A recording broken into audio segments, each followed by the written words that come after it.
Hello and welcome to the Raising Athletes podcast. I'm so excited to have our guest on today, who's a longtime friend and legendary volleyball coach in her own right. But before we talk about her, just quick introduction. If you've not tuned into us before, my name is Kirsten Jones. I'm a peak performance and sports parenting coach.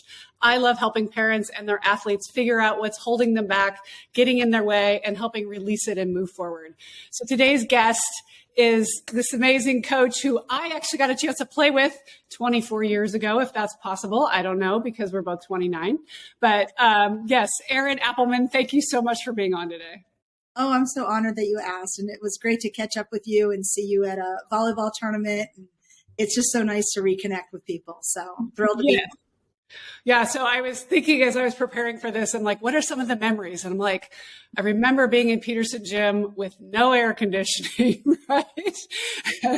And training and having all of the alum who are all Americans come in and play against us and being so intimidated and having to go out on the track and run the mile for time. Do you remember that? It's funny because out of all my memories, the track and the mile seem to be one of the biggest ones. That and how hot it was in Peterson Gym and just doing a ton of conditioning. Just a ton of conditioning. Yeah. I remember doing those box jumps where it was a wiggle box and like just a fun, new, different things I had never got a chance to do. So, but wow, talk about, we did underwater body, core temperature, or not temperature, but body weight, like all of these really fun things that I think Rudy had gotten from his time with the national team, or maybe Sue, but so fun. All right. Well, I'm so happy to have you on. I love talking to people who have been there and done that, and then now are coaching from the other side. So I thought today we could talk about you as a coach, you as a mom and a parent, and you've gone through the recruiting process with your daughter. So you know this from every angle. So maybe let's start with coaching style. I know it's changed, right? It's changed a ton since when you and I played, but I would love to hear kind of we could just take a step back in time of, do you remember when you were graduating from San Diego State? Did you know that this is where you would want to be? Like, how did this all unfold? So, kind of a funny story. I probably went to college so I could continue playing volleyball. And now I work at one of the most prestigious academic institutions in the country. So, a lot has changed. But yeah, I don't know if I necessarily knew I wanted to coach, but I know, it was probably in my blood. My dad coached me in club and in a high school level, volleyball. And, it's just something that has really resonated with me. When Sue Hagerly, who Kirsten was talking about, she actually my senior year got a head coaching job and had assistant job for a whopping $5,000 a year. And I thought I'd hit pay dirt. Like, this was awesome. And I remember her mentioning it to me and the other two seniors that year. And I was like, yes, I want in. I want to see if this is what I want to do. And so that was my first, thing in coaching was full-time job for $5,000. And I loved every second of it. So it was great. Wow. But look how that's such a great lesson though in life we'll get into advice you give to young people, but sometimes it's just getting your feet wet, right? Like, it's not waiting for the 6-figure job. It's saying, if you want experience, go in and get the experience where you can, the money will come, right? Right. And I don't even think, at that time I was like concerned with money. You're a college kid. You're like, okay. Later I had to figure out, maybe I need to make a living out of this. But it is just, to this day, I'm still, don't tell my bosses, but I'm still amazed they pay me to do this job. Like, I love this job. So it is really great. So the trajectory then from USD, how did you end up at Penn State? So I left USD, and at the time I was actually doing another full-time job so I could pay my bills. Decided to say, okay, I want to just coach. And I went to Cal State Northridge for about 6 months. And then I took the leap of faith and I went across country. I was very fortunate. I got a job at Penn State. Russ Rose? With Russ Rose, legendary volleyball coach Russ Rose. Did not know what I was getting into. Promised him 2 years. I think promised him 3 years, thinking I'd be there 2 years. I am a California girl at heart. and ended up staying there 10 years, found my husband there, and had my children there. And then took 2 years off of coaching, and then got in at Yale. And I'm still just so fortunate. I don't know how it all happened. It kind of luck, a lot of luck, and then a lot of hard work. So that's amazing. So you and your husband were both on the staff at Penn State. That's where you met? Yes. At that time, he coached basketball at Penn State. Okay. And he got a job in Rhode Island, and we figured out if we could make it work, and we could. And Yale's in Connecticut, and then a year later, he got a job here at Yale. So it worked out really well, which is really very difficult with coaching, two people coaching, to be in the same university for as long as we have been. Yeah, my joke with my husband, these are all the places we've lived. And when we met in Budapest, Hungary, he said, "Oh, I want to be a coach." And I said, "No, because I don't want to move around all the time. So I'm not marrying a coach." And ironically, probably would have been less moving if I just let him do that. He's like, "Yeah, I'm kind of doing my second or third best career. You know that, right?" I'm like, "Yeah, I know." Coaching can be very nomadic, but sounds like you were able to find some you found amazing routes at both places. So that's really, really cool. Right. So obviously, you've had some amazing mentors. And so who do you tap into to get to where you've now got a very, I'm sure, defined coaching style, which is very successful, 12 Ivy League championships, doing this since 2003. Who are your big mentors? I know it's cliche, but I'd have to say my mom. She was a woman in her field who advanced and was very successful and had a family, and I got to have that as a role model. And I think that was really important. I know there's so many things I do that I swore as a kid I wouldn't do that my mom does, that I do now. I'm pretty demanding, and I'm asking for more and more all the time out of players, and I think my mom did that with me. And I have a high standard, so I think that was something that she kind of instilled in me. Is if you don't ask for it, you're not going to get it. And so I think that was definitely one of my first, I guess, mentors. And then in club volleyball, I played for a really small club volleyball. It's no longer there in Southern California, called Tiger. Molly Kaganoff was my club director, and honestly, just a lot of the philosophy that she had about volleyball, about, lots of touches, get a lot of reps, all of that has still stuck with me this day.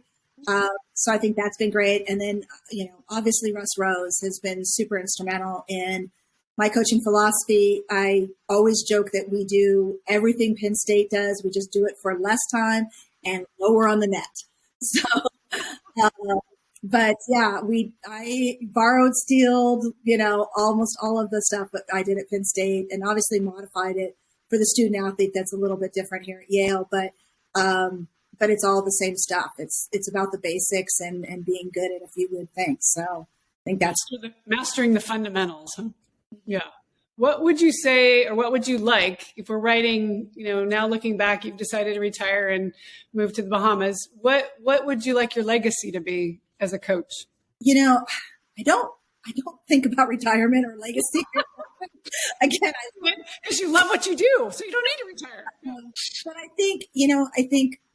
think I would like my players to have said that they had goals, they reached their goals, and they had a good time doing it. They worked hard, and I feel like college is the time where young women come here. You're not really an adult yet, but you graduate and you're into the adult world, and you're becoming an adult during this time, and you're going to make poor decisions, whether it's you didn't take Pepper seriously enough or you didn't do your laundry, and you're going to have those consequences. And so it's learning to not make the same mistakes over again. At the time of this is the time they're first on their own and learning who they really are. And I think I'm hoping that's what my players would say about me, is that they learned a lot, about themselves while they were here. And they also had a really good time doing it. And if anything pops up for you anecdotally, can you think of anybody who came in who you're like, not really sure if she's going to move the needle for us? And then, whoa, like she completely came out and ended her career much differently than we anticipated. I think I have probably a lot of players who did that, maybe who didn't really play a lot, right? But yet made such an impact on this program. You hear that, parents? It's not about playing time. Yes. That just really made such an impact on the team, their teammates, themselves, and, were really kind of some of the keys to our success. I'm sure there's some players that came in that I did not anticipate playing that did, and there's players that I anticipated starting that didn't along the way. But I think that's, you talk about that in recruiting and those things. You're really looking for a fit for your team and what your team needs, and whether it's playing, whether it's starting, whether it's not, it all has to work. Everyone is so important on the team. That's such a great segue. So let's move into recruiting and talking a little bit about, obviously it has to be a very high academic candidate, but I picture I've never sat in a college recruiting session, but I picture the names up on the board or the pieces that we're looking for. How do you put the puzzle together? And, I know nowadays too, with NIL and transfer portal and everything, maybe it's changed it a bit, but how do you look at recruiting? I love recruiting. I get paid to go watch volleyball. It's great. So, recruiting to me is, again, you have a puzzle, you have puzzle pieces that are graduating. And so you have puzzle pieces you have to fill. Recruiting is earlier and earlier. There are some NCAA rules that limit the time frames of things, but I find it interesting that I recruit players to beat out players that aren't actually here on my team. Oh, wow. And, that's kind of what I say is, my job is to find people to beat you out. And I tell my team this. Yeah. It's your job not to let that happen. Yeah. And so, but if I was... you go down to like 14, 15, 13, 14? I think most of the time you're looking at, sophomores, juniors, somewhere in there. And so those are, I'm sure, Power Fives are looking at freshmen and eighth graders. Academically, it doesn't make any sense to me to not look at someone who hasn't had some APs or academic classes. So for us, it's a little bit later in that sense. But you're still looking for the same things, whether that's a physical trait, whether that's intangible, you're still looking for things that kind of elevate your current team. So on the topic of, okay, you're putting the pieces together, and then once you get to season, then you kind of shifts, right? You're now in season, you're working together. How do you look at mental health with your athletes, not only in season, but out of season? Right. A couple different ways. Out of season, you have more time to see more people. I'm really fortunate enough that Yale has a ton of resources. They have a Good Life Center here on campus that have different rooms, a sand room, a meditation room, a blue room, like all these different rooms that you can go. There's people that come and talk to the team about it. In season, it's more of, because I see everybody every day, you're able to kind of have, I call them a lot of minute meetings, which turned into longer than minutes, but you have conversations with your players all the time and ask them, how are they doing? How's the academics? How's your roommates? And you try, and they always want to bring it back to volleyball, and you try to keep it away from volleyball. And I think that right now we just, there's a whole bunch of stuff that's happening. Obviously, mental health is a big function. It's so much different than when you and I played. It wasn't ever dealt with. I think it's just really important to be part of the resources that we have, that we're giving players opportunities to meet people that can help them. I try not to be the expert in it, but I try to offer some probably motherly advice at things, or coaching advice on things, and then find the resources that they need. I mentioned earlier my son's playing at Boston University, and I know a lot of bigger teams tend to they divide your assistant coaches up, each take 5 players and check in with them. Do you divide that up, or do you have one-on-ones with every player, or how do you look at it? Yeah, we don't have a very large it's less than 20, which is large for volleyball, but not large in general teams. So it usually is a week. And sometimes I just do it at the beginning of practice. I'll just take, when the girls are warming up, or the players are warming up, I'll just take somebody and start talking with her and then throw her in and say, hey, grab me so-and-so. And I try to get through everybody through that week. Sometimes I'll actually ask them to come to my office, which then means that week I get nothing else done, which is great too, because that's really important. So, I do it a lot of different ways. And then, I really just try to be there if people need to talk to me at the end of practice too.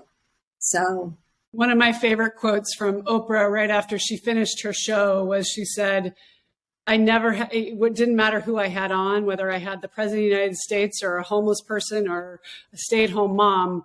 When the camera stopped rolling, they all asked the same question. Am I enough?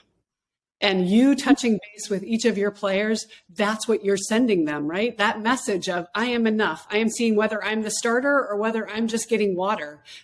I believe that's so important as we work with young athletes. I coach the little 9 and 10-year-olds, right? And it's high-fiving them in between every play, but letting them know that they matter. And I love that you do that in such an, individual way. I think that's so critical right now for our athletes. And I don't think as a young coach, I was as good as on that. I think it became being a parent. And I think, so much has evolved over the years in coaching. And, I think it's one of the big reasons that I love this job so much is the personal side of it. And I truly believe from the all Ivy player, all American to whoever, everyone's equally important, and it takes that team to win. Oh, I love that. And you're setting up all these transitions so nicely. So let's then talk about parenting. And you're not only a coach, but you married a coach, and then you had 2 kids. And did you guys agree to what your philosophy was going in, or did it evolve over time? And how did the kids receive it? Yeah. My husband and I are completely different. And I'm way more competitive.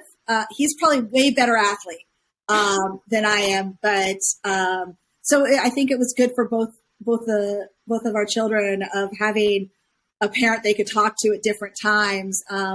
My daughter, she played everything, and my son really played basketball and loved it. So and my son was someone who he wasn't the starter.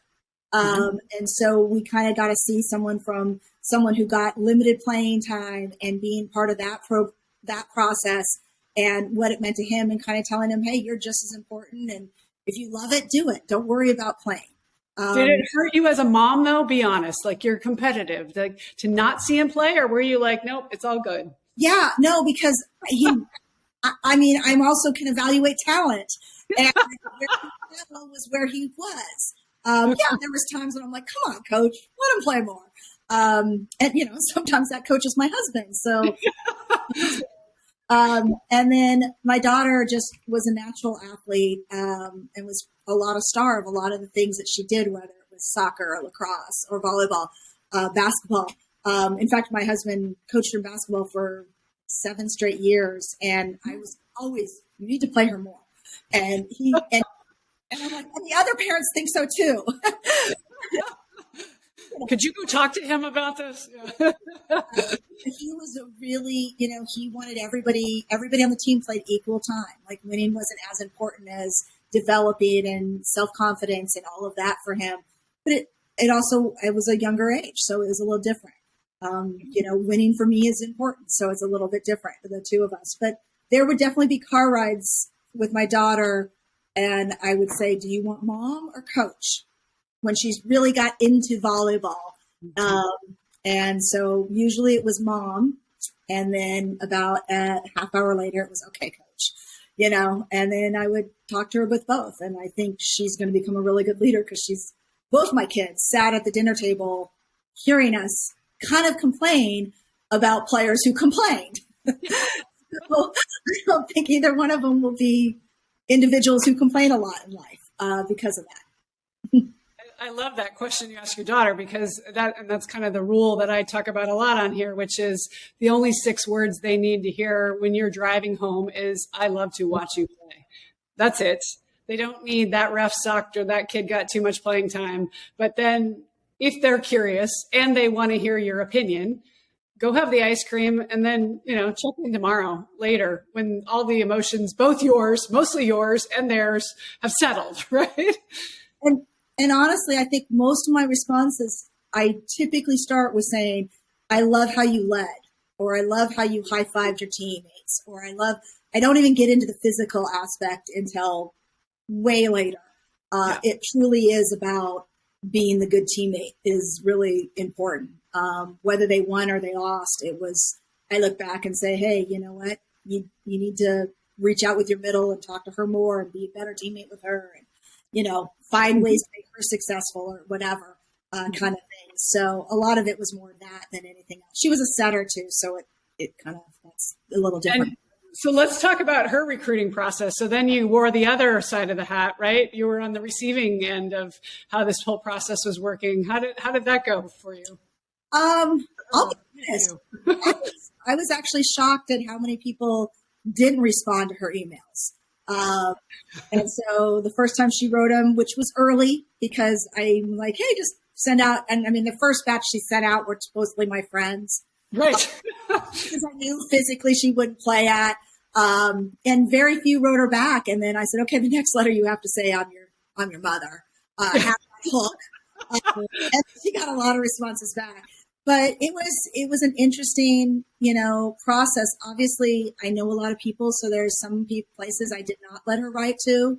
At the end of the day, I really wanted her to play for me.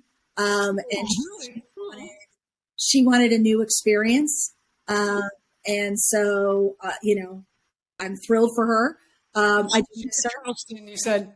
Yeah, she's at College of Charleston. But yeah, it was an interesting part of the puzzle, and but being the same year, like the same season that I am, my husband did a lot more around it than I did, and she's a really organized individual, so we had her do a lot of it, and I would just ask her, well, how did that, did you talk to them? What did you, giving her questions to ask, and I always am telling people, even at my camps, it's like, have 15 questions. You might get through 3. That's okay. But have it so when you do get on that phone conversation, you have something to say. I think so. I actually have a downloadable thing on my website that I give. And so today my daughter's having a call with a coach. And so came down to breakfast this morning. I don't have any questions. I'm like, here you go, and just pick a couple. It does, again, be yourself. They want to see who you are, and they want to learn about your personality and what inspires you. The volleyball is one thing, but most of it is, would you say, what's the split?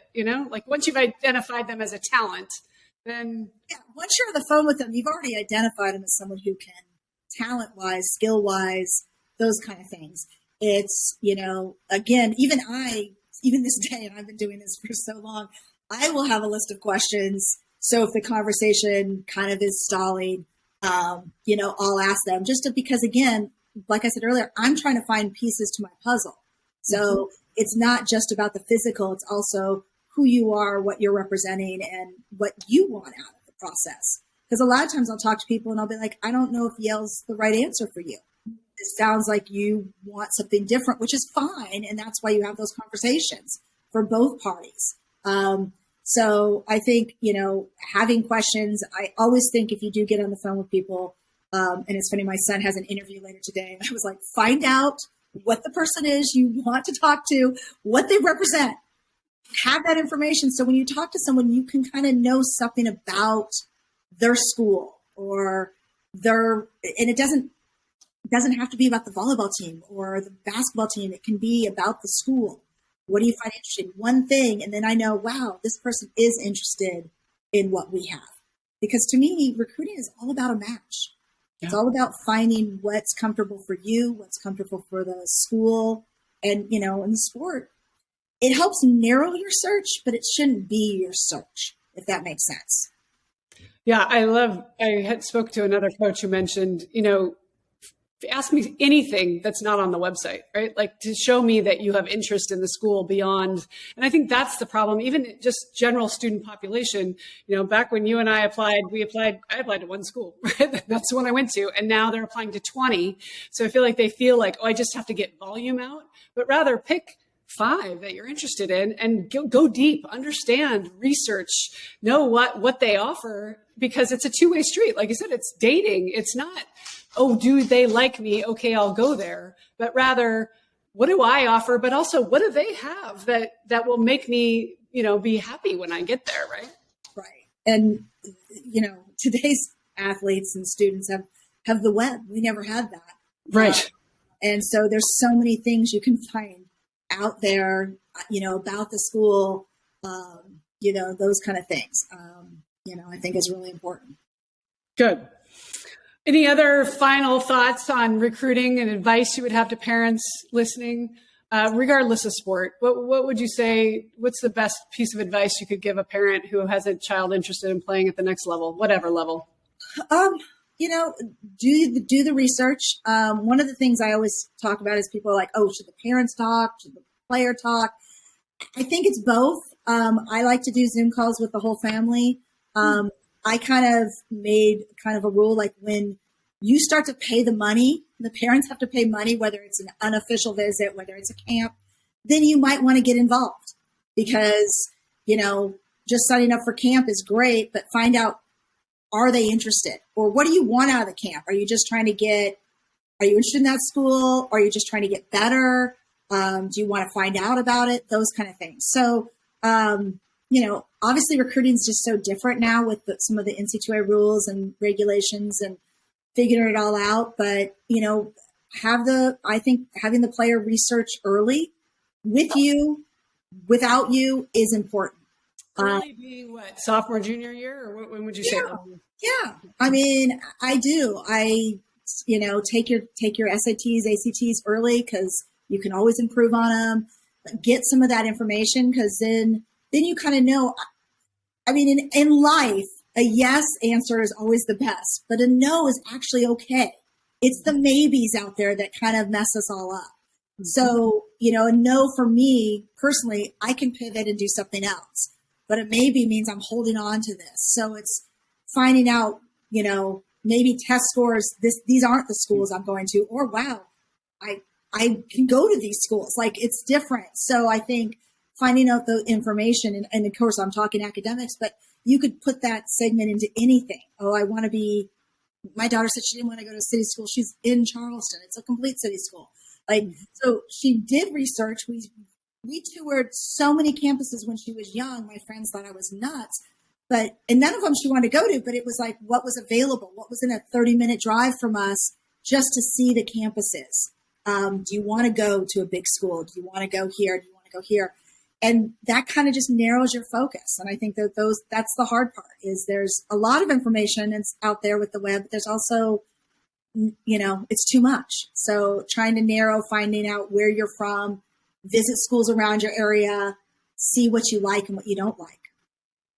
So when a player, prospective athlete sends you an email and they don't hear back, what should they read into that? Oh gosh, I hope they always hear back from us. That's like one of our big things. And not because my daughter's experience, but even more so because of that. Usually that means it went to spam, those kind of things. But again, right? Don't give up. Try again. Don't give up. And sometimes it might be that, I had a family emergency or I was busy and things get lost in the shuffle sometimes. And that has happened, definitely. We're all human. But yeah, try again. And, in the emails, put the pertinent information always, even if you've written us before. I know I've written you before. I'm so-and-so. I do this. I do this. Here's a short clip. Video is huge. Mm-hmm. So, and, typically right now there's not we can't really write sophomores back. So most of the people that we're kind of recruiting, I'm completely rude in not talking to them because I can't. Right. So it's not. Don't take it the wrong way. Yeah, that's good advice. Understand that, and everybody recruits at a different time frame and a different way they do it. There's no real law. There's not like a a college class of recruiting that we all took and we're all the same. It's where have your experiences been and how have you done it before? So some people are calling club coaches and doing things and other people are not. And it's all going to work out in the end. And I believe truly that if you are really, really passionate about volleyball, it doesn't mean you're going to get a play at the top 10 program, but there are over 500 different campuses, ones you've mostly probably never even heard of, that still have strong academics, a great opportunity to play. Don't take no for an answer. If your child is saying they're interested in it, then support them in figuring out where that fit could be, right? And I mean, I know with my children, I was like, hey, find the right fit for you. We were fortunate enough to be like, hey, if volleyball doesn't work out, just find where you want to be and we'll figure it out. But, and I know everybody's kind of trying to grab, well, I put all this money into club and or whatever sport they're in, I want to get a scholarship. And yeah, obviously that's important for a lot of people.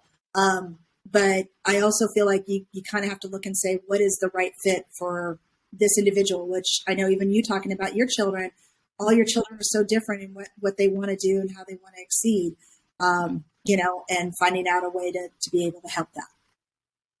I think it's help. Say again. I think as parents, all we want to do is help. Right. Yeah. No, I say nobody sets out to screw up their kids. We're all just trying to do the best we can. But if we can check ourselves and realize, okay, is this my wish or is this their wish? And then, check it so that we're making sure that they're following their dreams, not, something that we had, right? Correct. Yeah. Okay. So last question. Thank you so much. I know we're going a little long, so I want to wrap up, but I would love to get your point of view on, we like to finish by asking this question. Your internet's out. Can you see me? I can. Oh, I can't see you. Okay. We'll just go with the audio. How would you finish this statement? Great athletes I know, or the best athletes I know, do this. And you can go in any direction you like. Have grit. Grind is another word, but grit to me, you can be a great athlete, but if you can't push yourself, you're going to be coached a lot, but it's kind of, what are you doing when the coach isn't in the room? It's that stuff that really separates great athletes to great players in that sense. And people that are dependable is those ones that kind of have the grit. That's what I would say, grit. I love that. You and I were both transfer athletes, right? Back in the day before it was not that popular. But I think the test that I looked at, looking back on it, my parents said, just quit. It wasn't working out, just quit. And I remember thinking, no, I'm not done yet, right? So when you feel like, again, that's what these athletes need to be saying is to themselves is, I love this so much. I really want to commit another 5 years to this, right? Yeah, it's just having that something in your head, in your mind that's pushing you, whether that's academics, whether that's athletics, whether that's just to make your bed in the morning. But having that kind of grit is really important. And I think that's really separates great athletes. And I think that's the gift that athletics takes with you through life, right?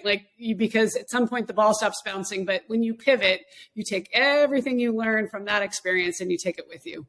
Correct. Definitely. Good. Well, thank you, Coach, for being on. It was so lovely to see you. I think I get to see you next week, maybe in Kansas City. Yay! But parents, if you've enjoyed this episode and you know another sports parent who's trying to get better at supporting their athlete, please feel free to rate and share this on iTunes or on Anchor.